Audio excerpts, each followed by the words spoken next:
In the early 1900s, household electricity had no universal standard. There were no wall outlets like the ones you know today. To draw power, people would screw an adapter into the ceiling light socket. Picture a 60-watt bulb running at about 110% 120 volts, originally meant only to light a room. Now imagine it supplying power to an iron, a fan, even a small heater. The current climbs to several amperes. The wires heat up, and a system designed for illumination begins carrying heavier loads.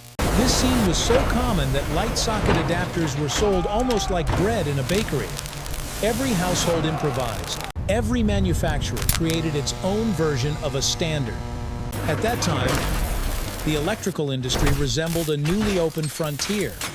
No unified rules, no mandatory standards. And when smooth metal prongs were pushed into sockets without any retention mechanism, it was only a matter of time before plugs slipped out.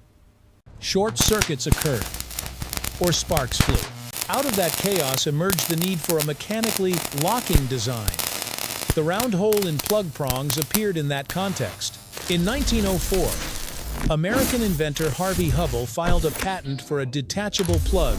Before that, many electrical devices were hardwired directly into systems, with no flexible plug-and-unplug concept. The earliest designs were simple: two flat metal blades inserted into two slots. But a problem quickly became clear. When users pulled on the cord or accidentally tripped over it, the plug could partially slide out. The contact surfaces were no longer firmly pressed together.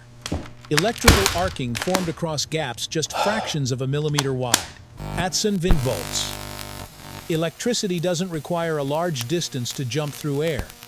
A tiny gap is enough to ionize air molecules and produce a spark. With early rubber-insulated wiring, the fire risk was far from trivial. Engineers began experimenting with mechanical retention. Some increased outlet depth. Others added stronger springs to clamp down on the blades. One effective solution was adding a hole to the plug prong, so that a small metal tab inside the outlet could snap into place. When the two components engaged, under maximum load. Pulling the plug out required overcoming both friction and the retaining force of that tab. The result was stability. No more dangerous halfway connections.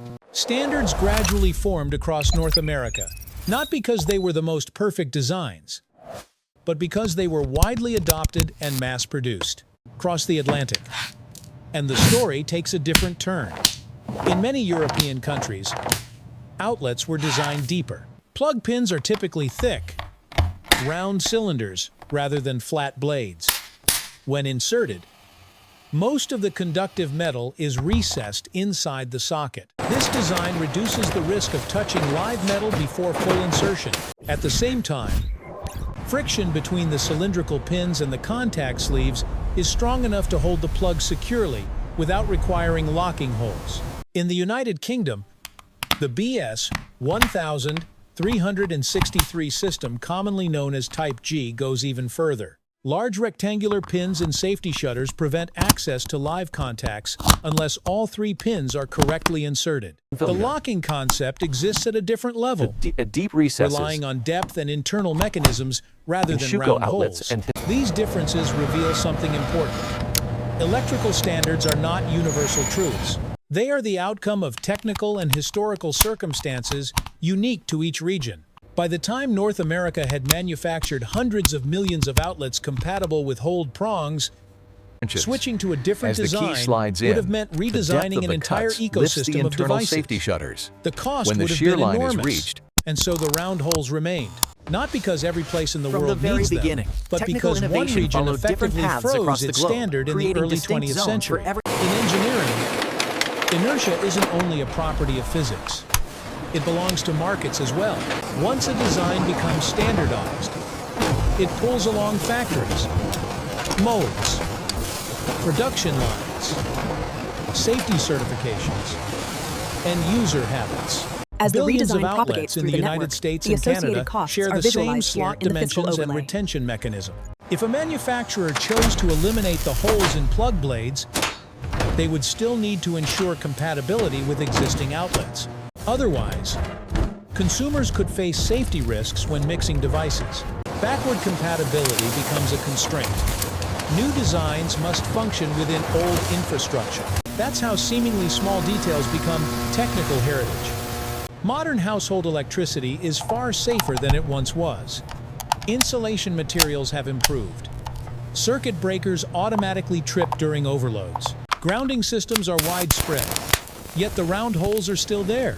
They are traces of a time when the electrical industry was learning how to protect itself from sparks caused by loose contacts. They are proof of how a local solution can become a national standard.